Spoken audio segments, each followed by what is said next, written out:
Boa noite, pessoal. Gostaria de agradecer ao comparecimento dos colegas, e eu acho que vai chegar mais gente também, mas até respeitando ao Dr. Ike, que graciosamente, depois de um dia cirúrgico, como ele mesmo falou, bastante cheio, Dr. Ike has graciously accepted, even after a very, very busy day in the OR. I thank him. Então, eu gostaria de iniciar agradecendo a Heidelberg e a iHome por esse evento. A Heidelberg que trouxe o equipamento ANTERION para o mercado internacional, um desenvolvimento fantástico de um equipamento extremamente revolucionário, está de parabéns. E a iHome, aqui do Brasil, por ter se esforçado em trazer esse equipamento, e agora, com a liberação do processo regulatório, vai começar a comercialização, e eu estou na fila aí já há um tempo, já desde o início desse equipamento, na fase conceitual dele, com muita curiosidade.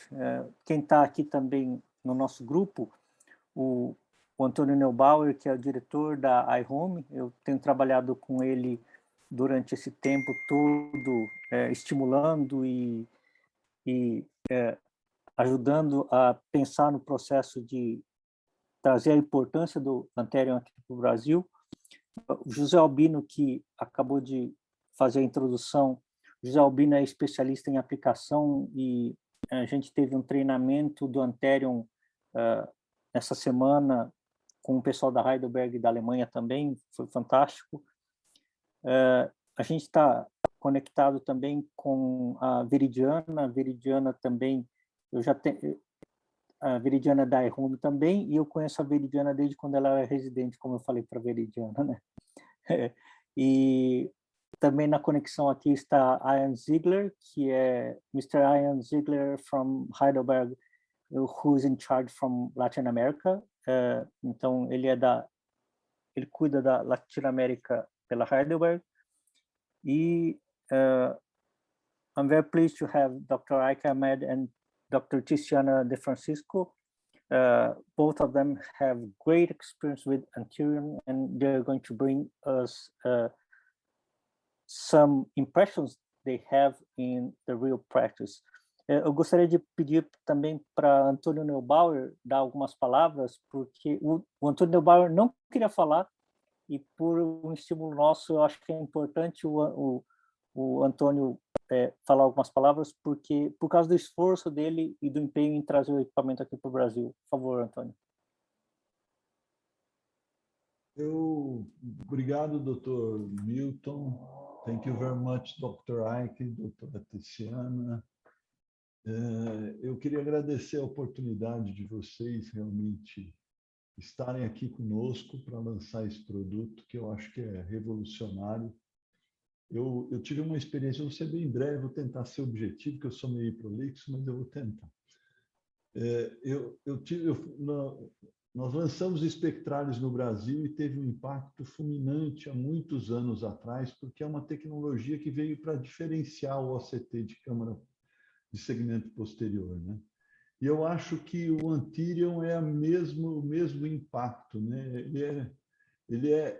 Ele é o espectralis do segmento anterior, né? Ele tem ferramentas que nenhum outro tem, enfim. Eu acho que é um produto, é uma oportunidade que a gente viu de voltar a ter a Heidelberg no Brasil, e eu acho que é como foi o lançamento do espectralis para posterior, é o ANTERION para anterior. É uma nova tecnologia revolucionária, e a gente vai ter oportunidade aí, com a experiência do Dr. Ike, doutora Tiziana já, e o Dr. Milton, que já conhece bastante, de mostrar o quão isso é revolucionário. Ok? Obrigado pela oportunidade aí de iniciar. Thank you very much for all. Ok, muito obrigado, Antônio. So I think we can kick off our night. As I said, I'm very pleased to have Dr. Ike and Dr. Tiziana bringing them to share their experience. And we would like to invite Dr. Ike to start the presentation of this night. Welcome, Ike, and we miss you in Brazil. Hey, thanks so much, Milton and Jose and Antonio. Thanks so much for the kind invitation. As you can see my name here, it's actually quite true. What's written below my name. And I do miss it. It's been, I think this is the longest time I have not been to Brazil in a long time, because usually I tend to come by and enjoy, although usually it's only for a couple of days, but still it's very worthwhile. So great to see everybody here and to be here also with Tiziana and to share our thoughts about the technology.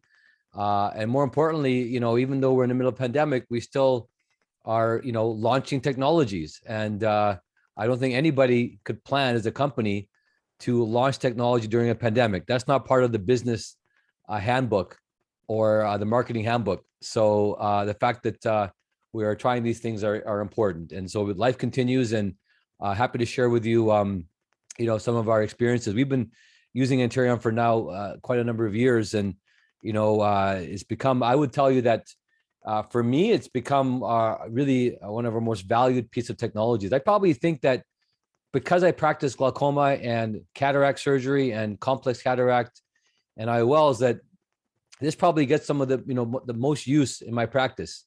I think Tiziana probably would agree. Like, we're always looking at ANTERION OCT in different ways and finding new ways to apply it. And it becomes an integral part of our practice, in managing so many patients, even patients where you don't think there's something to find. Often we find something. And although I will say that the community maybe isn't as, familiar using ANTERION OCT, I very much look at it like posterior OCT, where a few years ago, people weren't sure what the role of posterior OCT is, but ANTERION OCT has evolved. It's become an essential part of our practice, and I hope to share with you, some of our experiences. So I'm going to get started, and this is kind of the title of my talk, and I call it multimodal because this is when people think of ANTERION imaging, they just think of one thing, like a picture or something. And although we have many devices that we can modify, like posterior segment OCT, and put an anterior segment module on to image the front of the eye, and that's not bad, but there's so much more that can be done with the dedicated device like this. These are my disclosures, and just to give a bit of introduction. So, these machines are different than what many of you are familiar with posterior segment OCT. This device is truly optimized for the anterior segment. And when I say that, you'll realize when we show you the pictures that we get and images we get, why it is optimized. And this has to do with the wavelength, with the penetration, with the scan depth that we just can't get using posterior segment OCT. We are using a longer wavelength here that we can safely use to achieve better penetration than we do with shorter wavelengths, which are typically used, for example, in the retina world. This is Swept Source OCT. We know the dynamic ability of Swept Source to provide the best OCT option available. And I'll speak about how this machine does so many capabilities in one.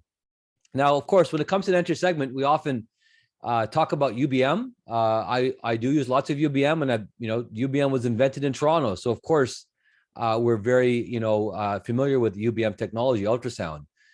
It is, of course, more time consuming. It's in a water bath. The resolution is not as high. The only real advantage is it does give us some penetration through the pigment epithelium. But as you'll see, even with this device, with the ANTERION, we still can get some penetration through the iris pigment and look at the lens, for example, or look at the ciliary processes. So the upside of OCT is significantly much greater. Again, this is basically technology that is using Swept Source OCT, which is really the optimal technology to get the data from the entire scan. And you'll hear different ways that we talk about OCT. We talk about depth of imaging. We talk about reducing scatter, which can improve resolution. We talk about high sensitivity and talk about a wide dynamic range to look at the different tissue levels. This picture just shows you, because depending on what we're looking at, if we're looking at the cornea, we may need to optimize certain parameters of the machine. While we're looking for the lens, we're looking for something a little bit different. And so whether we're looking for, increased scan depth, longer wavelengths, having a larger dynamic range and having low scatter and high scatter tissue. You can see on this example on the top right, the lens is relatively low scatter, while you get more scatter from the pigment epithelium of the iris and having the dynamic range is important to be able to capture all of this range of tissue reflection. The resolution on this is less than 10 microns. The acquisition time is very fast. This is important, of course, when we talk about particularly imaging for biometry and looking at the cornea. And so the acquisition time, is as fast as you get, for example, with other devices. It is faster than Scheimpflug imaging, like Pentacam. Scheimpflug, of course, does give us a tomography in many ways, but you'll immediately see the difference here with the resolution and the number of points that are measured. Eye tracking is also something that is important. Heidelberg's well known for eye tracking for the posterior segment and using some different technologies. This is also built in with the device as well.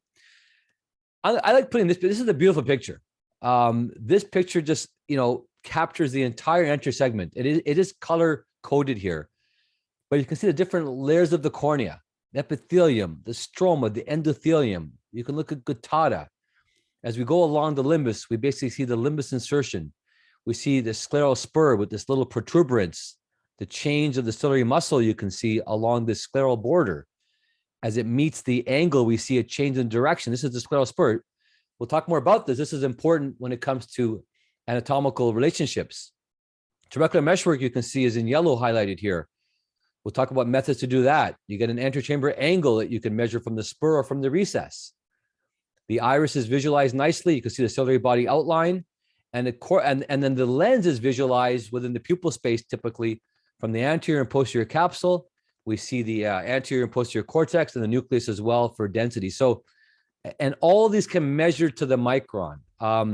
I have not seen a better device that can image with this quality, hands down. And actually, we have many devices in our practice from OCTs for the posterior segment, from other anterior OCT devices like the Visante and the Cassia, and the ANTERION really is the latest there. And I don't mean to be totally hyping it up, but I'll let the pictures speak for themselves is what I'll say. Now, there are 4 different apps, so to speak. We're in the day and age of apps nowadays, right? So everyone's talking about an app. Well, we have 4 apps, right? There's imaging app, the cornea app, the metrics app, and the cataract app. And I'm going to run through all of these apps, and I'm going to let Tissy talk about some of the more specific imaging applications on that. Now, the imaging app comes with the platform. There are different modules one can attach to it or get on it. Doesn't require any really different hardware, but these are software capabilities. Cornea app, cataract, and metric app are all additional applications. And we currently have all of these, which is great. This is just a partial list of the different aspects, whether it's the cornea, cataract, imaging, or metric app that we can obtain. I don't have any device in our practice that has this much functionality with one device, whether it's looking at the cornea, biometry, looking at cataract measurements, or looking at the angle. This does it all. This is the cornea app. Okay, I'm showing you a single view on the left. This is basically a typical axial curvature map. And then there's follow-ups over time you can also assess. Over 16,000 points are taken, right? On both, remember this, anterior and posterior. We're used to, of course, looking at topography, measuring only the anterior cornea. But we're missing what's happening on the posterior cornea, which is quite important for screening for LASIK, for example, or keratoconus, and also to look for pathology, and also to measure our IOL calculations and toric lenses. We also do this with an 8mm radius. And again, this is done in less than 1 second. So it is very fast acquisition time. There are different ways to program the maps. We can have both curvature, tangential, and elevation maps, depending on what you like. Some prefer, as a cataract surgeon, we like to get the typical axial curvature maps. We're familiar with those on a power map. And then some people like tangential maps to pick up, ectasia screening and things, and elevation maps. We have a total corneal power that can be assessed using ray tracing, which is the ultimate in determining corneal power. We get wavefronts of the back and front of the surface of the cornea, and pachymetry maps, as well as change maps as well. So again, just to show you all the different ways that are measured, including white to white, including the wavefront. Wavefronts become an important part of how we assess corneas and how we pick lenses. And so our cornea surgeons, appreciate this, and we as cataract surgeons appreciate this as well. And this is my typical 6-in-1 map that you see printed out here. This is just showing you again an anterior axial curvature. This very much looks like what you would see from a placido disc technology, but again, we're measuring this here with OCT.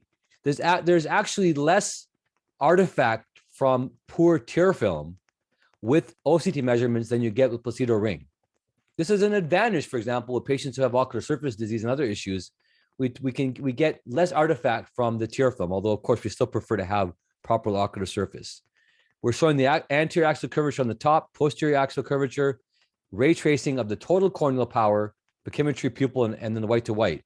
I'm just showing you an example, and we've done some validation looking at this and comparing technologies. You can see that the total corneal power here is measured at 1.4 diopters. If you look at actually the anterior cornea, we're measuring 1. Now, why is that? Why do we have 1 on the anterior cornea you see here, but we have 1.4 total corneal power? Well, why is that? Because we also have posterior astigmatism, which, of course, if you can't measure it, we're guessing. We're using Barrett nomograms to do that. But here, we're able to specifically measure that directly.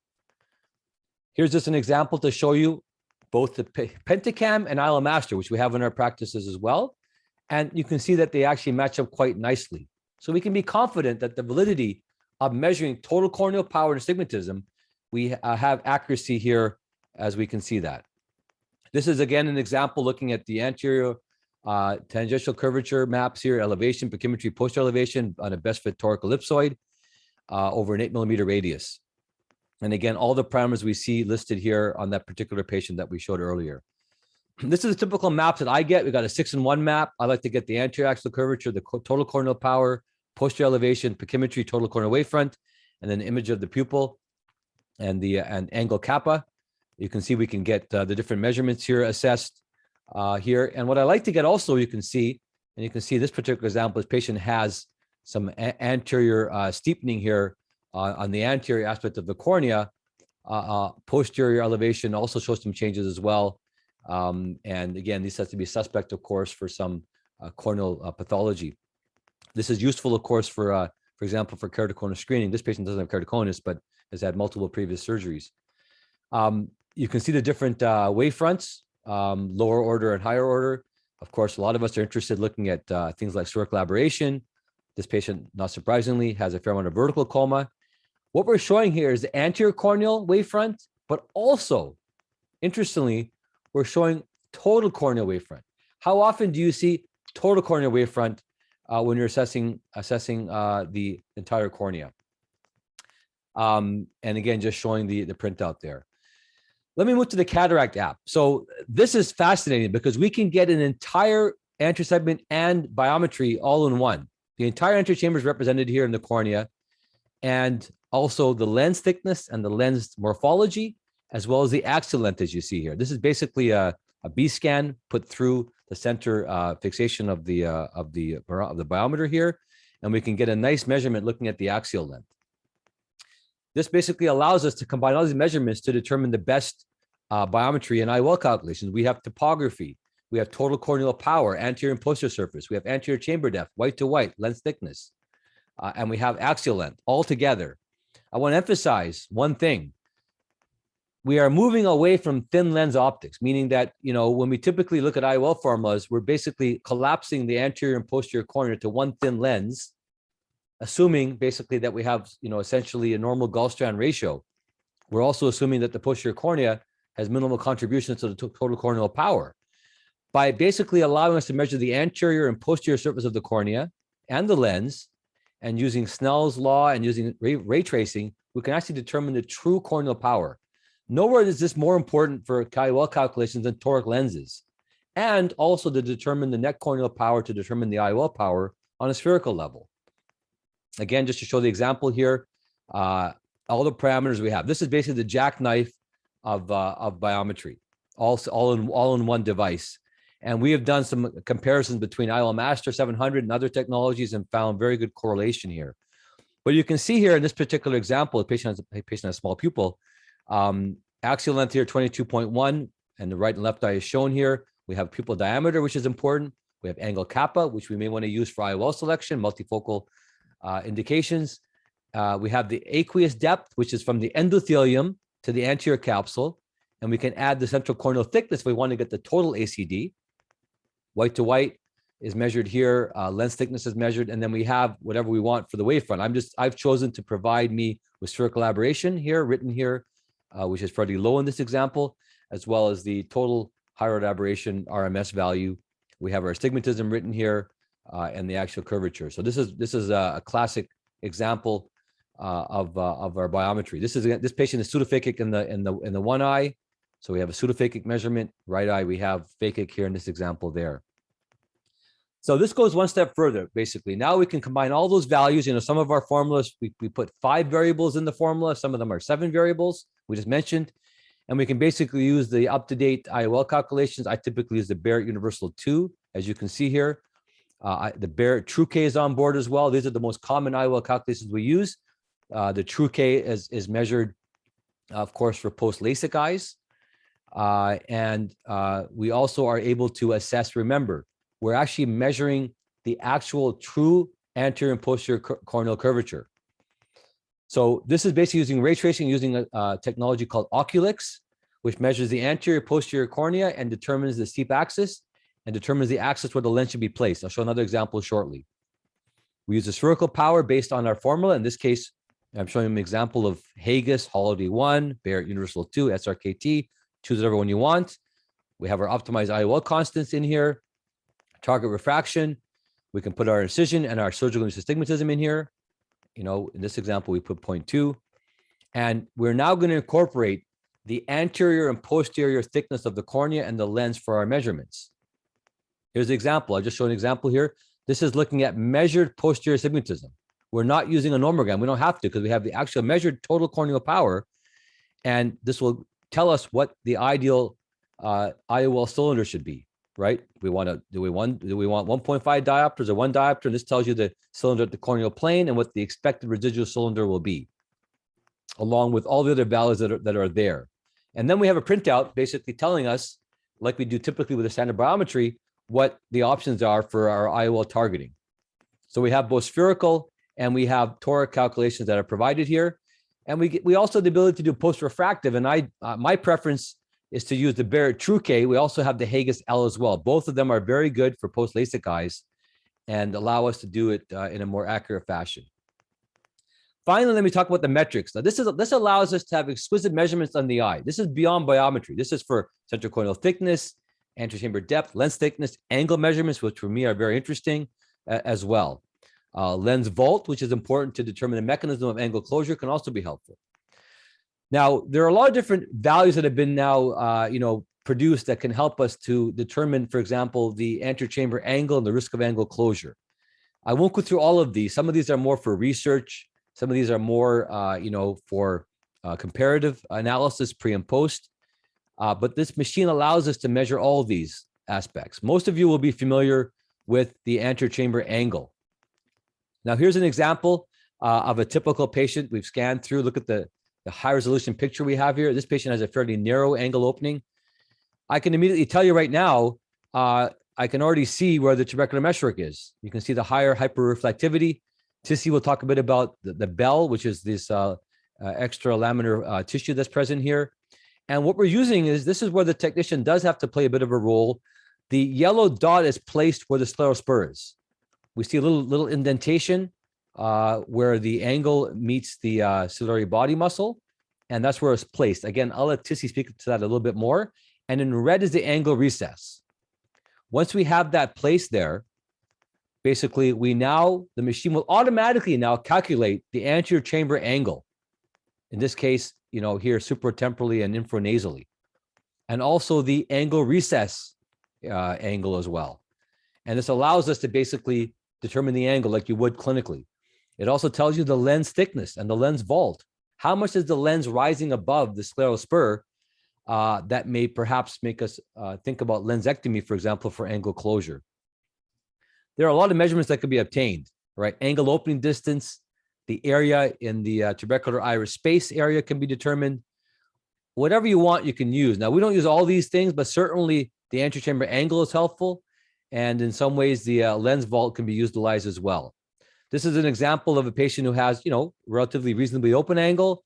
This patient has a wide open angle. You can see, 60 to 70 degrees angle opening, as you can see here, quite nicely.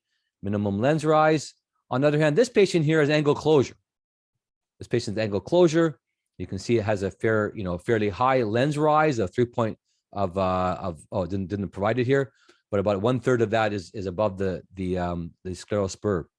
So this allows us to basically determine angle opening and also to determine angular angles, as well as the mechanism of angle closure. We also have the ability to measure this over the entire angle. So we can measure 6 radial scans, and we can basically determine the anterior chamber at different angles, right? So for example, we want to know what it's like at 12 o'clock, at 6 o'clock, at 10 o'clock. We basically have representation of the anterior chamber angle here in 360-degree view here of that. So this gives us really an ability to get a 360 view. We typically look at only 1 cut or 2 cuts, vertical, horizontal, but if you wanted to, you can see a lot more. This example, the patient, you can see the anterior chamber angle is quite narrow. As you can see, it's very it's less than 10 degrees, as you can see here.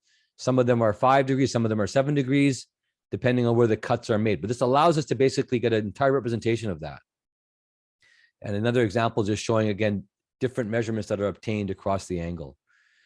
I'm going to let Tissy speak a bit about the imaging app, but I wanted to just finish off and just hopefully been able to share with you all the different comprehensive functions. This is a lot of stuff, everybody. It's a lot of stuff. And I'm trying to be a marketing person here. I'm a clinician and a surgeon, but we use this every day, all day long, to help us to, look at all aspects of the eye, anterior segment wise, and also can be used for biometry, corneal assessments in a complete manner. So beautiful pictures. And I hope this has provided a bit of information for you to just give you some of the technology basics. But I'm really pleased to have Tissy to take over and go a bit more on the imaging app and some of the important aspects of the anterior segment OCT. Thank you. Obrigado. Thank you, Dr. Ryman. Thank you. A gente vai chamar agora a Tiziana de Francesco, que fez fellow no serviço do ICAMED e tem experiência também com o equipamento. Boa noite, Tiziana. Boa noite, Milton. Inicialmente, eu queria agradecer pela oportunidade de estar falando aqui. Queria agradecer o convite da Heidelberg e da iHome. E é um prazer para mim falar sobre o ANTERION. Eu tive experiência com esse aparelho no fellowship que eu fiz no Canadá com a Ike, e a gente realmente usava bastante, fazia realmente parte do nosso dia a dia. Então, hoje, eu vou focar mais na aplicabilidade clínica do OCT de segmento anterior. Eu não tenho nenhum conflito de interesse relacionado a essa apresentação. E como é que já tinha comentado, o ANTERION ele tem uma plataforma multimodal de imagem, que ela é otimizada para o segmento anterior. E como a gente pode ver, a gente tem um aplicativo de imagem, um aplicativo de medidas, um aplicativo de córnea, um aplicativo de catarata. Focando um pouco mais no aplicativo de imagem, por exemplo, a gente consegue realizar aquisições de imagens de alta resolução do segmento anterior. A gente consegue ver nessa imagem que a gente tem uma imagem de altíssima qualidade da córnea, do ângulo. Esse paciente, por exemplo, ele já tinha sido submetido a um transplante de córnea, e nessa imagem a gente consegue ver a córnea do doador e aqui a córnea do receptor. Esse paciente também já tinha sinecas, a gente vê sinecas em tenda, né, sinecas anteriores bem altas. E até aqui a gente consegue ver, posterior à íris, a gente consegue ver a posição da lio, que nesse caso esse paciente está bem posteriorizada, provavelmente porque a íris já está muito anteriorizada por conta das sinecas. E é importante também a gente mencionar nesse aplicativo de imagem que esse aplicativo ele permite o examinador customizar a imagem de acordo a cada paciente. Então, a gente consegue customizar o número de scans que a gente quer ter, a resolução da imagem, o ponto de corte da imagem, e isso é bastante importante de acordo com o que você quer examinar naquele paciente. Mostrando aqui, a gente pode ver, por exemplo, essa aquisição, nesse caso, foi colocada para tirar 32 scans, né? Aliás, 23 scans, vê que foi bastante aquisição de imagem. Lógico que você vai fazer o exame um pouco mais demorado, mas a gente vai ter uma riqueza de detalhes maior. E essa imagem, como o Ike já tinha falado, ela mostra, assim, com uma beleza incrível, as estruturas que o OCT de segmento anterior pode mostrar para a gente. Então, a gente vê a córnea, vê o epitélio, o estroma endotélio, consegue ver as estruturas do ângulo camerular, o trabeculado, o esporão escleral. Eu vou falar um pouco mais como a gente consegue identificar essas estruturas. E conseguimos também ver a face anterior do cristalino, a cápsula posterior. Então, realmente, a gente tem uma imagem com definição muito boa. E focando um pouco na avaliação do ângulo camerular, é importante a gente lembrar, primeira coisa, que o OCT de segmento anterior, ele tem algumas particularidades que são, na verdade, tem algumas similaridades com a agonioscopia. E a primeira coisa que eu vou mencionar é que toda vez que a gente for fazer um exame de OCT de segmento anterior, o ideal é que a gente faça com a luz no ambiente escuro. Mesma coisa em relação à agonioscopia. Se eu fizer a agonioscopia no ambiente claro, o ângulo vai parecer mais aberto. Então, essas imagens são de um mesmo paciente, e na imagem de cima não tinha nenhuma luz, a gente pode ver que o ângulo fechado. Na segunda imagem, tinha uma iluminação mais difusa na superfície da íris, um ângulo um pouquinho mais aberto, e na terceira imagem, uma luz bem direcionada no eixo pupilar, a gente já vê que um ângulo mais aberto. Então, quando for realizar essas aquisições de imagem, ter bastante cuidado com esses artefatos, principalmente esse artefato que a luz pode causar. E é importante também que a gente usa bastante, principalmente na nossa prática lá, a gente usava bastante o OCT de segmento anterior para ajudar no diagnóstico de ângulo fechado e ajudar também a gente a entender qual é o mecanismo daquele fechamento angular. Claro que esse exame ele não veio para substituir a agonioscopia, mas ele veio para ser uma adicional no diagnóstico, principalmente do ângulo fechado. Então, por exemplo, a gente sabe que nós temos diferentes mecanismos de ângulo fechado. Só um minutinho. E nós sabemos que temos diferentes mecanismos de ângulo fechado. O primeiro é o bloqueio pupilar. A gente pode ver nessa foto que tem realmente um bloqueio pupilar, o ângulo está fechado. E aí esse paciente foi submetido à iridotomia com um certo alívio do bloqueio pupilar, né? Um segundo mecanismo de ângulo fechado é um mecanismo de ângulo fechado com um componente importante de crescimento cristaliniano. E nesse caso desse paciente, a gente fez uma cirurgia de catarata. Nesse caso desse paciente, a gente fez uma cirurgia de catarata e a gente implantou uma lente intraocular no saco. A gente vê que o ângulo bem mais aberto, uma câmara anterior muito mais profunda. E no último caso, um caso de íris em platô, que a gente fez a catarata e também fizemos endocicloplastia. Desculpa aí pelo barulho, que meu padrasto estava tendo uma sessão aqui do tribunal, então eu pedi para ele falar em outra sala.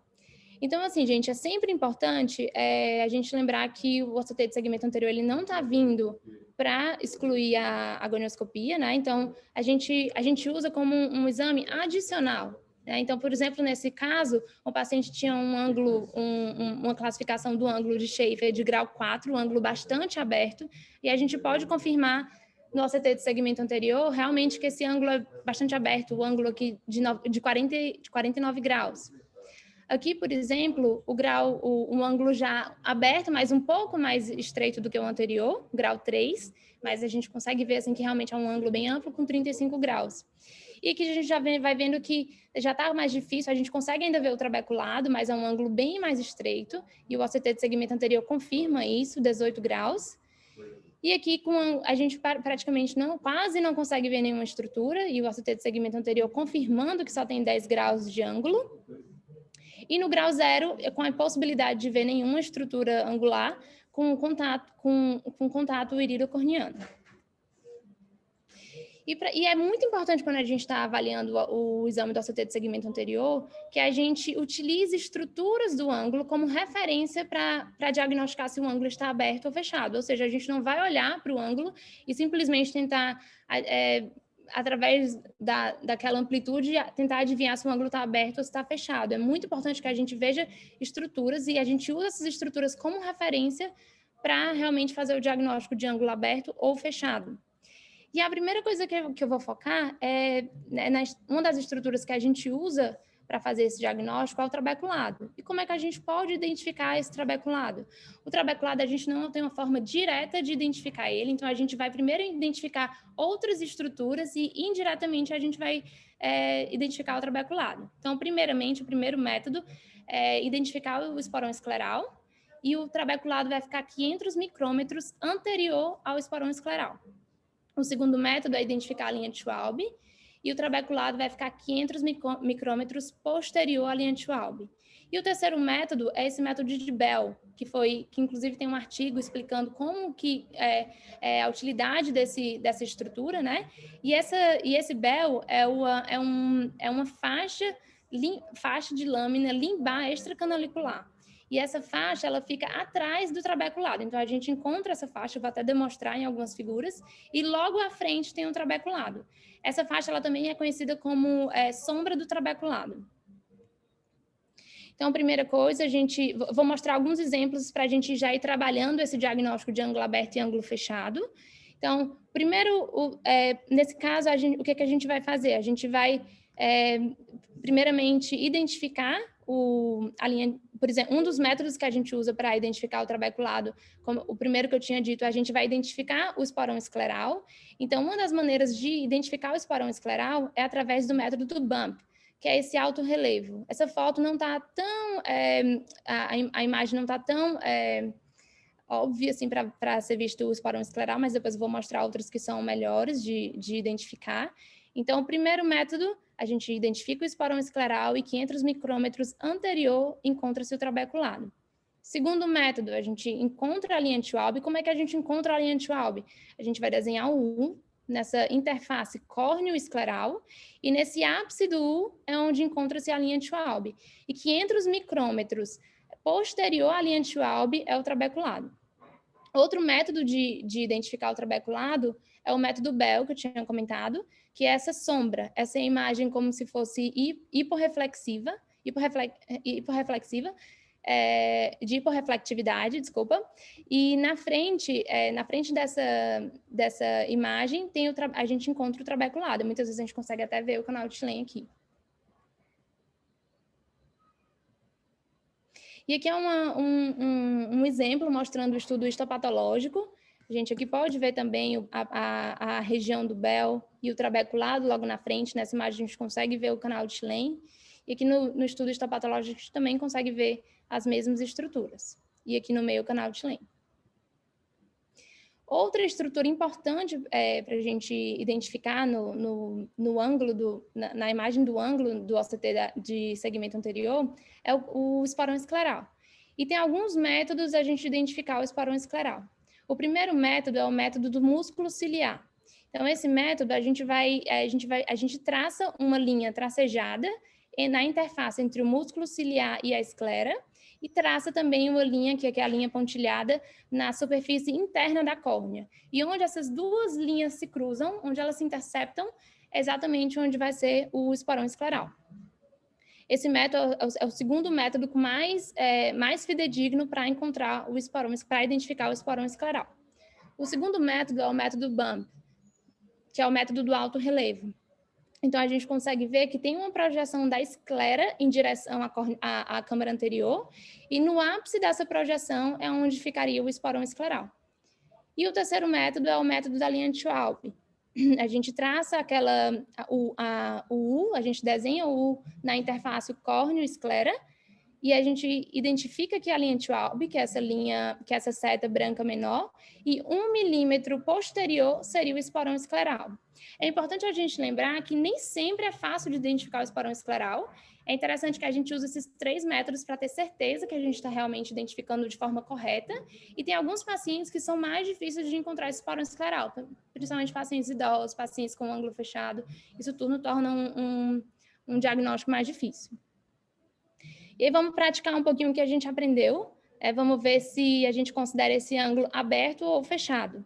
Então, primeiramente, vamos analisar o ângulo nasal, e aí a gente vai fazer a mesma avaliação, né? A gente vai primeiro identificar o esporão escleral através do método BUMP, do relevo. Então, voltando aqui, para vocês verem, a gente realmente consegue ver esse relevo, e se a gente fosse traçar a linha da interface entre o músculo ciliar esclera, que seria aqui uma linha tracejada, e a linha da córnea, a gente consegue ver também que elas se juntariam aqui. Então, aqui é o esporão escleral, aqui é a linha de Schwalb, nessa imagem é a faixa de Bell, e logo na frente o trabeculado. Então, esse ângulo é considerado aberto.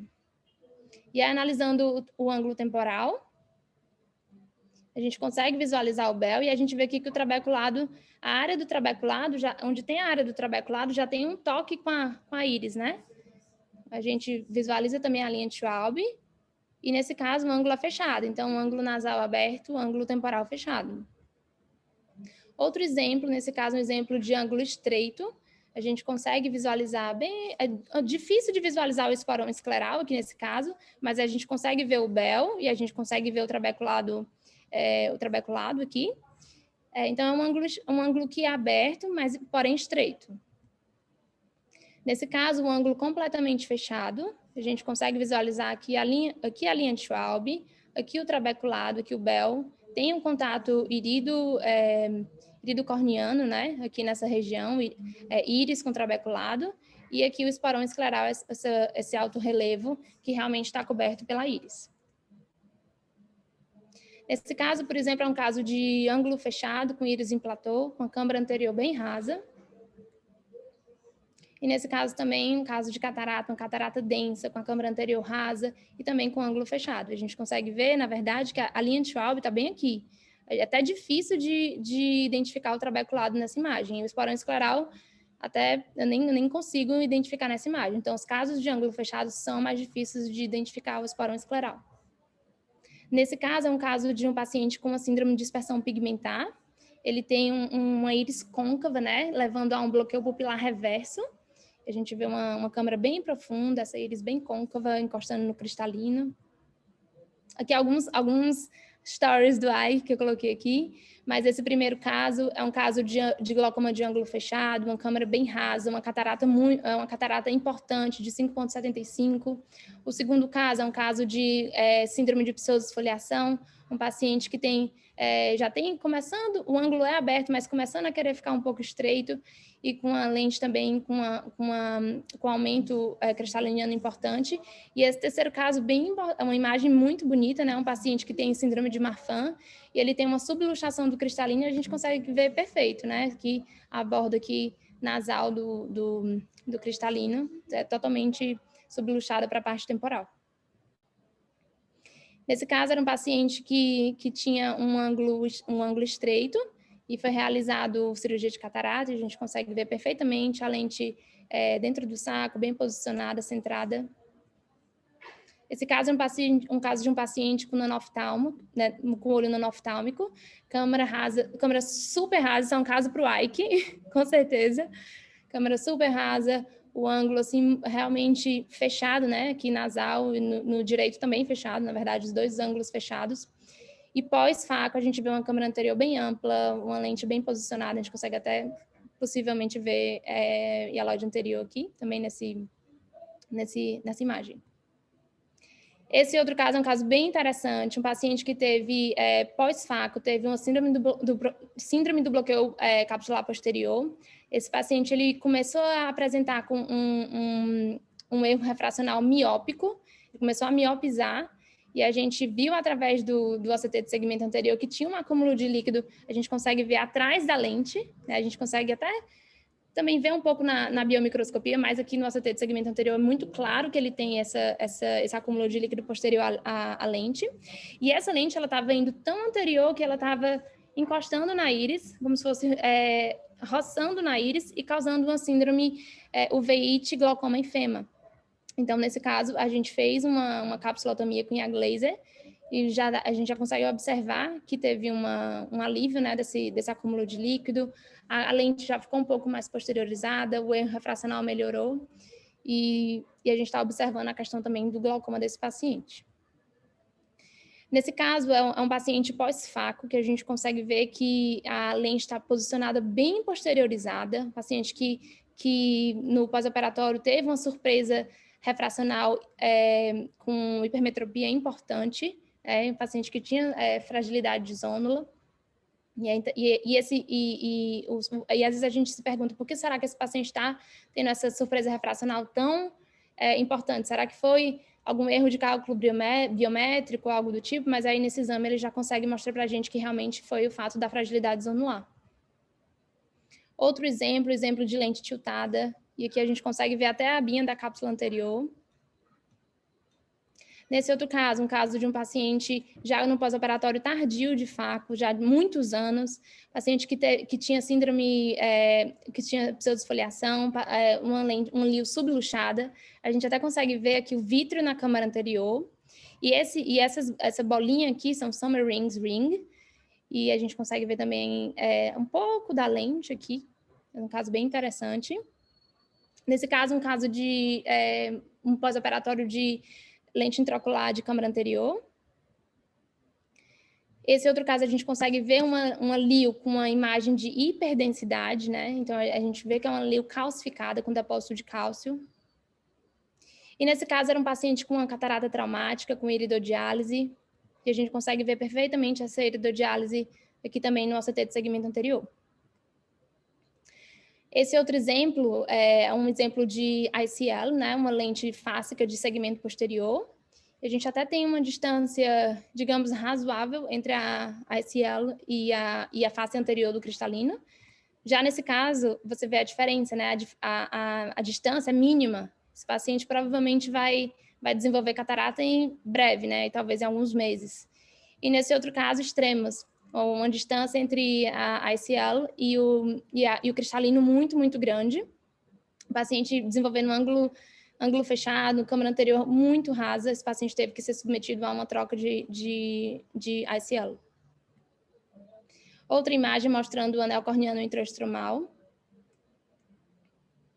E é muito interessante também a aplicabilidade do OCT de segmento anterior para o estudo das bolhas, né? A gente, da parte do glaucoma, a gente adora ver como é que estão as nossas bolhas no pós-operatório e que a gente consegue ver a bolha elevada, funcionante. Nessa outra imagem, a gente consegue até ver um implante de drenagem, que no caso é o Trazer Flow, na câmara anterior. Inclusive, até muito interessante a gente utilizar o OCT de segmento anterior para ver a distância entre o implante de drenagem, a distância do implante de drenagem para a córnea, até para a gente ficar monitorizando a questão de descompensação corneana. E nessa última imagem, a gente consegue ver uma bolha bem elevada, uma bolha com cistos, que mostra a atividade da bolha. Imagem bem bonita também do implante pós-Trazer Flow. E era isso que eu tinha para dividir com vocês. Muito obrigada pelo convite. Foi um prazer estar aqui com vocês hoje à noite, essa noite. Obrigado, Tiziana. Obrigado, doutora Tiziana. Excelente. Muito bom. Obrigada. Thank you, Tiziana. Now we are going to take some time for some discussion. I would like to also to bring in Dr. Victor Sevintal.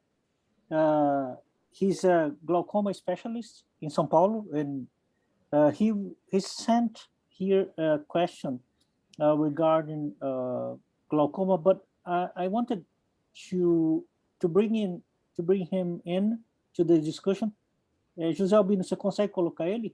Ele entrou. Ótimo. Dr. Victor is in the house. I just added Victor right now. I made him a panelist. All right. Thank you, Dr. Reich. Olá, Victor. Hello, Victor. To be participating. I just have one question. First, congratulations for the lectures. They were awesome. And one thing is very interesting image, the best I've ever seen so far. And one is in some pictures we can see the ciliary body, which is totally uncommon for anterior chamber OCT. And in this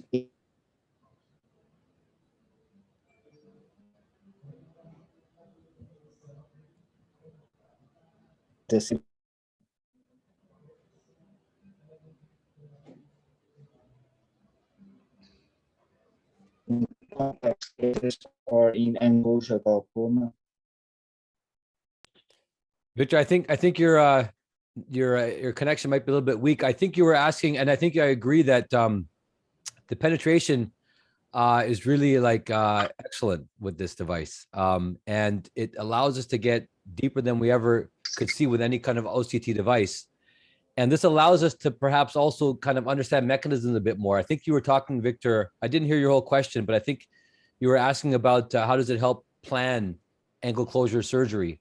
And so it allows us to assess how much of the contribution from the iris there is pupil block, how much is plateau, like with Tissy showed some pictures of the iris insertion, and how much is lens rise. So I think that's it can help us to kind of determine which way to go. And of course, it does biometry together with all those measurements that kind of provides it all in one solution.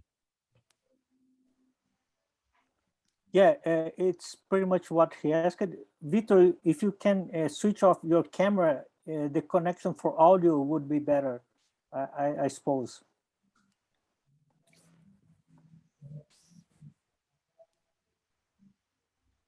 And I saw that are you using regularly the total corneal refractive power for your toric planning, or it depends on each case? Are you using this resource regularly? Yeah, I mean, I really have moved toward total corneal power. Now, it depends on the practice, I mean, and what your patients are interested in. In my, when I do more refractive cataract surgery, then I'm always looking at the true total corneal power, because sure. The Barrett nomogram, it's helpful, but we know that not every cornea posteriorly is steeper or has more power horizontally. Some don't. 15% of patients don't, and so the nomogram assumes that it follows normative data, but it doesn't always. So, no question, having a direct measurement, I mean, is ideal. It's like directly measuring the anterior cornea. If you can measure directly the anterior cornea, why do we not incorporate it for the posterior cornea? But not only for toric alignment or toric axis and power, it's also for spherical power. We're assuming the cornea has a certain power based on the anterior cornea. That isn't always true. We know this, for example, with LASIK. That's a great example. The Gaussian ratio changes, and we know that the power changes between anterior and posterior. So again, having a direct measurement is helpful. And of course, many companies have moved toward this. The Barrett, total K, for example, on the Alamaster 700 is an example of that. So, there of course are on average eyes, there may not be a huge difference, but there's always outliers out there. So I think it's always helpful to have that. Yeah. I've seen some papers regarding Scheimpflug devices that didn't provide a superior result when compared to the nomogram from Barrett. And one of the reasons could be that the measurements itself from the posterior cornea was not that reliable or reproducible as we wanted. But with this technology, I think, and what is your experience about the reliability of this information as a Swept Source OCT evaluation of this posterior cornea? Is it more reliable, do you think, than Scheimpflug technologies? I agree. I mean, we have been using Scheimpflug and the cataract app on the Scheimpflug, device for many years. I haven't found it to be as reliable. One challenge with Scheimpflug is we know it takes 2.5 seconds to go around, right? Or 5 seconds, depending on what resolution you choose. So I think that's part of the challenge. The reliability is not the same. Here with OCT, we're getting this in less than a second. And I think OCT just, we know OCT has a much finer resolution than Scheimpflug. I mean, just look at the images and we see that. So I think it's a different story than what we see on typical Scheimpflug, although the Galileo with this dual head is a little bit faster. But I agree. The studies have shown they don't help as much. But when you look at, for example, Swept Source OCT, an example is Alamaster 700, an example is the ANTERION. I mean, the speed and the resolution is incredible. So I think we get more reliable results. And I also saw some examples of phakic IOL. And are you using any of the measurements from the ANTERION to program phakic IOLs? I mean, some doctors use the white alone, but having other measurements. Did you try any other references to plan phakic IOLs? I do a fair amount of phakic IOLs. I typically do the EVO ICL. And yes, I think it is a great tool to use.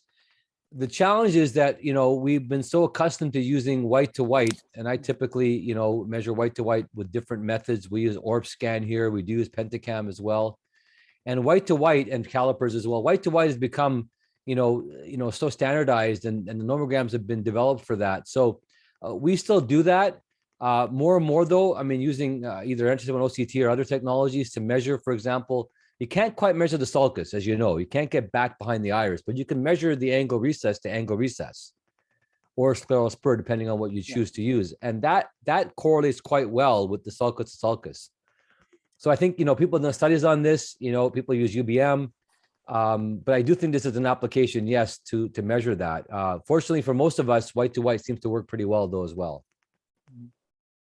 And I saw you mentioning the importance of considering the eye as a thick lens system, and I came about I found a recent research from some guys that developed a formula using the Swept Source OCT of the lens itself. Considering the posterior curvature, the width of the lens, and etc., for a specific formula for using Swept Source OCT. Do you think it's something that we will move on regarding a new formula for ELP?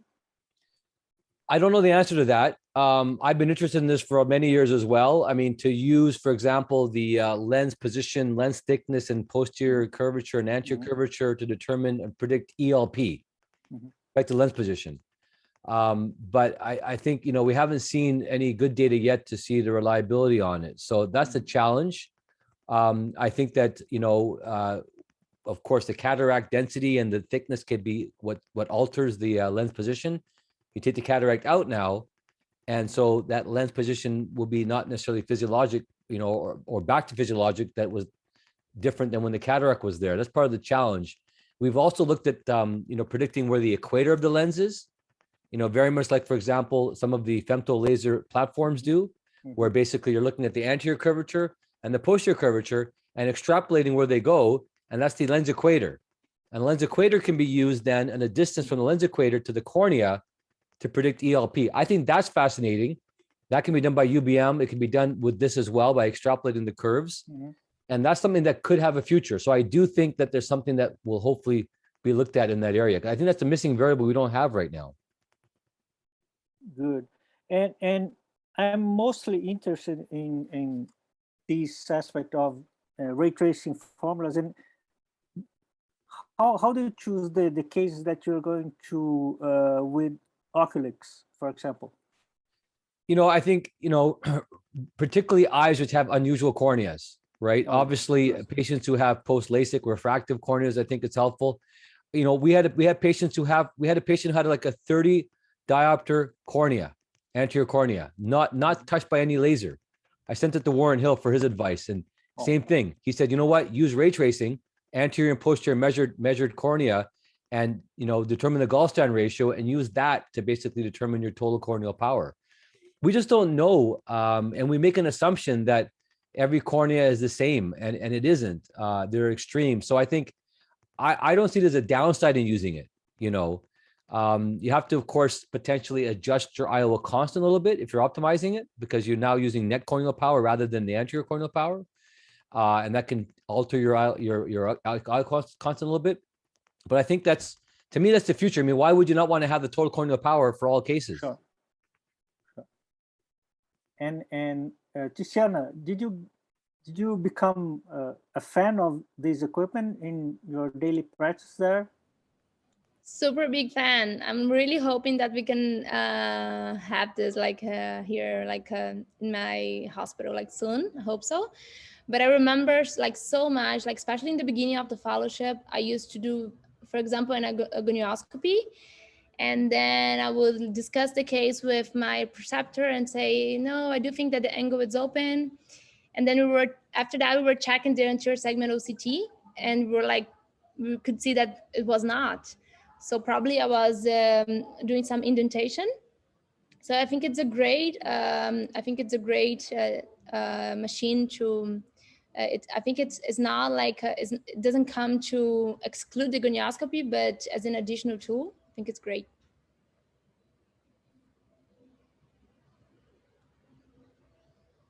I think you might be muted, Milton. I think the interaction is great, and fortunately, we also have Tiziana here in Brazil, so I'm going to invite her to participate with more cases in our study group here in Brazil, and hopefully she will have more stories about her fellowship during her tenure in Canada. Should I tell the good ones or the bad ones? That's why I invited for a private study group meeting. I want to be part of that. Oh, good. Thank you. Yeah, I think, you know, Milton, you're I know you. I mean, not only are you a Star Wars fan, but you're a tech guy, and I mean that's why we get drawn to ophthalmology. And for us, we love the beauty of what we see, right? And we try to restore the beauty of what people see. That's what we do. That's our business. And an image speaks 1,000 words. And I think the imaging, like you can see the different layers of the cataract, different layers of the cornea, you know, the iris crypts and architecture. I mean, that's really, you know, exquisite detail. And I think this technology is kind of ahead of its time in some ways, as you know, because we're talking about ray tracing and looking at thick lens optics and other aspects of IOL calculations to do this as well. But I think, you know, this just takes it to the next level, and that's what we want to go with this technologies. Good. I would like to chime in Dr. Victor Sivental, because I think he managed to have a better connection. Please, Victor. Yeah. Kind of a bad, not really well, not a very good connection. But I have two questions. How can anterior help you in mixed cases? Have ever changed your decision making in the image you see? That's the first question. And the second question is, how can the barometry from anterior help you in choosing the right IOL for different cases of glaucoma, like very advanced glaucoma, not so advanced glaucoma? Would you choose anything in your decision making using anterior? Yeah, good. Hey, Victor, good question, man. Always good to see you, buddy. You know, you're such a nice, friendly guy, and I remember how hospitable you were, and what a great host. I don't know, Tissy, do you want to take that question first, and I can add to it as well? Yeah, sure. So I think it was pretty common that like a few days before surgery, for example, in my fellowship, we were like double checking all the patients' tests, and was also pretty common that we used to change a little bit our plan. So for example, a patient that we thought like in the first examination and the first like check of the anterior segment OCT, we thought that this patient had just angle closure related to pupil block. And when we were checking the test again, we saw that there was some plateau iris component. So in this kind of patients, we would, for example, we would do the phaco, but we would also combine the ECP, the endocycloplasty. So like, for example, this would be like a case that we would change, we would add something else because of one finding that we saw on the anterior segment OCT. Yeah, I agree. I mean, I think I'm always, my first question is the angle open or closed. If it's open, is it very narrow? Could it be difficult to do MIGS procedure, for example, even taking the lens out, particularly in patients who have a high iris insertion? I find that when those patients have a high iris insertion, that the patients are at risk for synechial development, for example, after doing MIGS procedures. It may make me choose, for example, a smaller MIGS device or you know, do, as TC said, cycloplasty, doing endoscopic laser to the ciliary process. So I love to understand mechanisms of pupil block versus lens rise versus, anterior ciliary body position are helpful for that. So I think, I don't know, I feel to diagnose glaucoma, and particularly angle closure glaucoma, having imaging is very, very helpful to do that. Not only whether it's angle closure or not, which we do miss by gonioscopy, but also the mechanism. In terms of IOL choices, a lot of our patients, I do lots of patients who have small eyes and unusual eyes. And in those cases, using simply an axial length and keratometry, we can have IOL miscalculations. I think it's very important to get, the anterior chamber depth, look at the lens thickness and accuracy, look at the white to white, look at the total corneal power and the axial length, and incorporate all of that in our modern generation formulas. I like using the Barrett Universal 2. The Olsen also has these variables in there that can be very helpful as well. And I think those are some of the things that I make my adjustments. But in the end of the day, for glaucoma patients, like any other patients, it's all about accuracy. And I think getting more variables to determine that calculation. So that's kind of how I look at it for those patients. I hope we've kind of touched on your question a little bit there.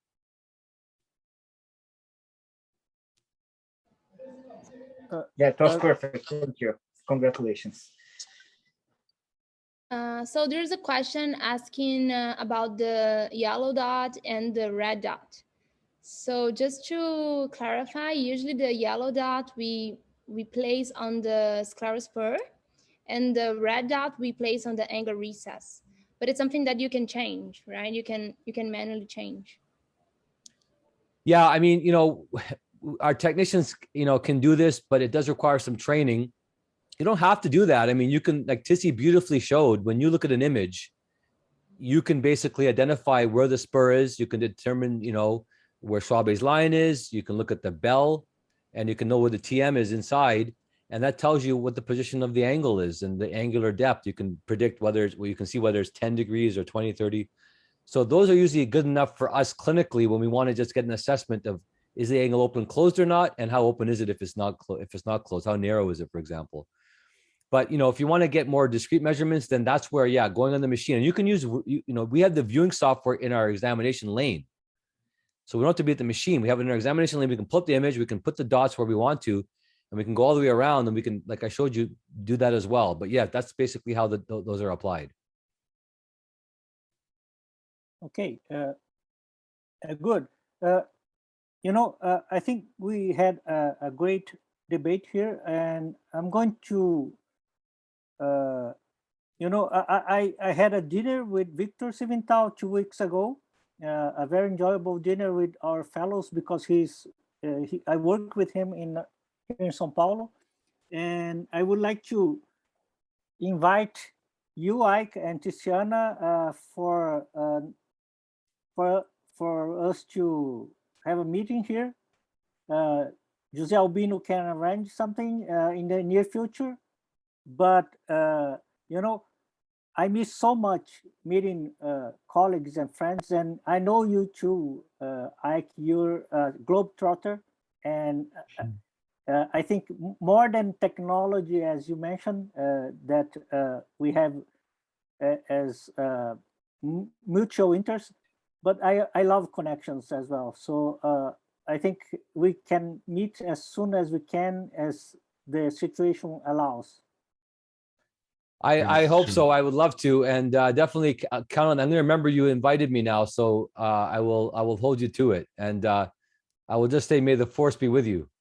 Okay, good. Well, is there any other questions? Tem alguma outra pergunta que alguém gostaria de fazer? There's a question that came on the Q&A from Murtaza about assessing crystalline lens and IOL subluxation and malposition with the ANTERION. And as Tissy showed there, you can really assess the position of the lens by looking at the center of the fetal nucleus in its position in relation to the pupil, and also for tilt as well. It can be subtle, and this can help us to prepare for surgery if the patient, for example, we have a concern for zonules and pseudofoliation. And for IOL tilt, you can have exact measurements of how many degrees and how much decentration there is. It does help, of course, to dilate the pupil, because then you get a bigger view of the image. That's the one thing that LCT sometimes is challenged, is getting behind the iris. That is limitation. but it's rarely an issue because you can, see enough of the lens to be able to determine the position. Okay, good.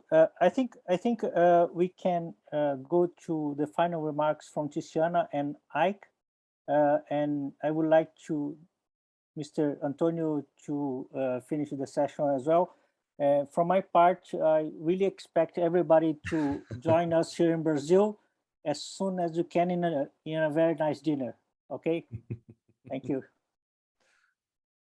Tiziana, We please. will. And Ike, okay. Vamos, com certeza. And Ike will be speaking Portuguese. I hope so. Oh, good. Yeah.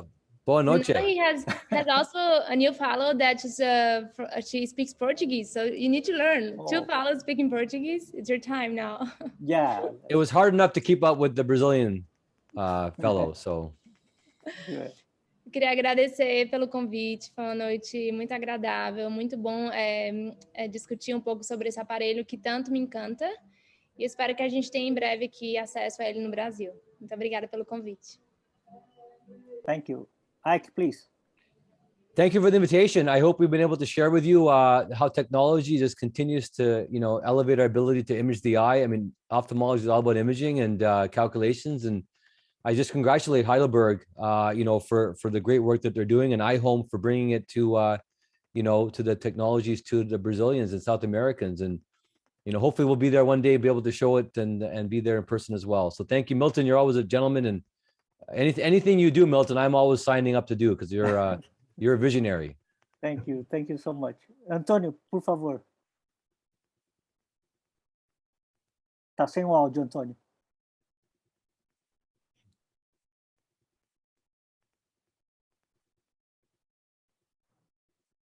Thank you very much, Dr. Ike, doutora Tiziana, Dr. Milton, Dr. Vitor.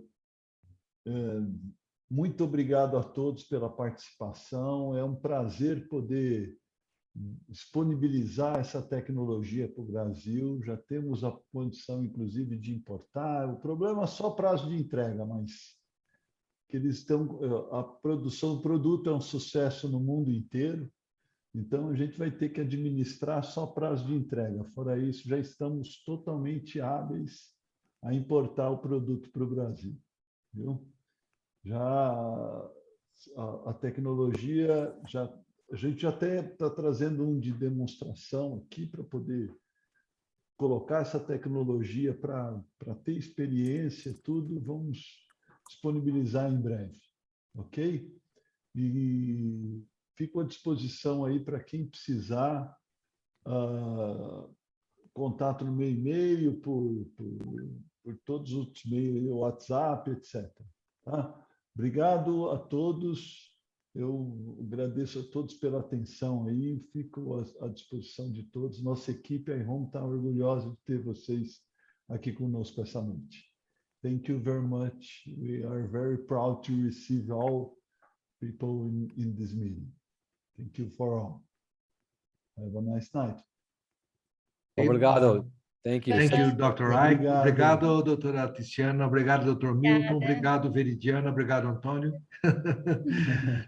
Tchau para vocês. Bye bye, Dr. Ike. Thank you. We see very soon. Okay. Thank you very much. I mean, this is why I love Brazil. I mean, the hospitality is like amazing, second to none. Just such warmth from your wonderful country, and I wish you the best and see you soon. Thank you. Thank you. Bye bye. Bye-bye. Thank you. Bye-bye. Thank you.